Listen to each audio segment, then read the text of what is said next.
If you looked at the box score, you'd think the Brewers simply got outplayed. But if you actually watched Friday's game, that's not the whole story.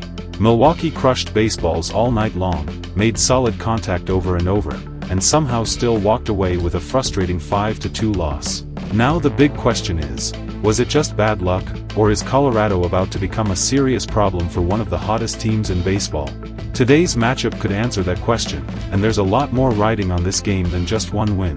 The Brewers enter this game at 64-39, still looking like one of the National League's strongest contenders, but momentum can disappear quickly in baseball. Friday's loss stung because Milwaukee actually created opportunities. Christian Yelich and Brice Turang both launched solo home runs, yet the offense couldn't cash in when runners mattered most. Hard-hit balls kept finding gloves instead of gaps, leaving fans wondering how a game they seemed to control slipped away. That's exactly why today feels like a statement game. Milwaukee hands the ball to Robert Gasser, and all eyes will be on which version of him shows up.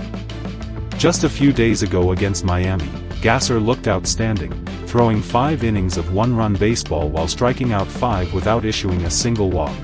But before that, he suffered one of the roughest starts of his major league career, allowing 7 runs in only 3 innings against Pittsburgh. Brewers fans are hoping that outing was nothing more than a pre-All-Star break stumble because, outside of that disaster, Gasser has quietly pitched like a completely different starter. If he finds that rhythm again today, Milwaukee has every reason to believe it can even this series. Standing in the Brewers' way is Ryan Feltner, and here's where things get interesting. On paper, Feltner's numbers don't scare anyone. He owns a 5.48 ERA this season and has spent most of his career searching for consistency. But for whatever reason, the Brewers have never been comfortable against him. Over 6 starts versus Milwaukee, Feltner has posted an impressive 2.67 ERA, consistently slowing down an offense that usually punishes average pitching.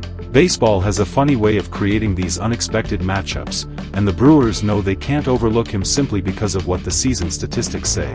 Milwaukee is also making a few lineup adjustments that could play a huge role.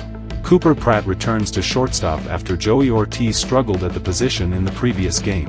David Hamilton stays at third base after returning from the injured list, while Brice Turang and Jake Bauers complete the infield. Behind the plate, William Contreras continues to anchor the defense, Christian Yelich takes over designated hitter duties, and the outfield features the exciting trio of Jackson Chourio, Garrett Mitchell, and Luis Lara. It's a lineup built for speed, power, and pressure, but today, execution will matter more than potential. So here's what makes this game worth watching. Is Friday's loss simply one of those nights where baseball refused to reward good swings, or is Colorado starting to expose a weakness at exactly the wrong time? Can Robert Gasser bounce back and remind everyone why Milwaukee trusts him in big moments? And perhaps the biggest question of all, can the Brewers finally solve the Ryan Feltner puzzle? By the end of today's game, we'll know whether Milwaukee responds like a championship contender or whether the Rockies have officially turned this series into something nobody expected.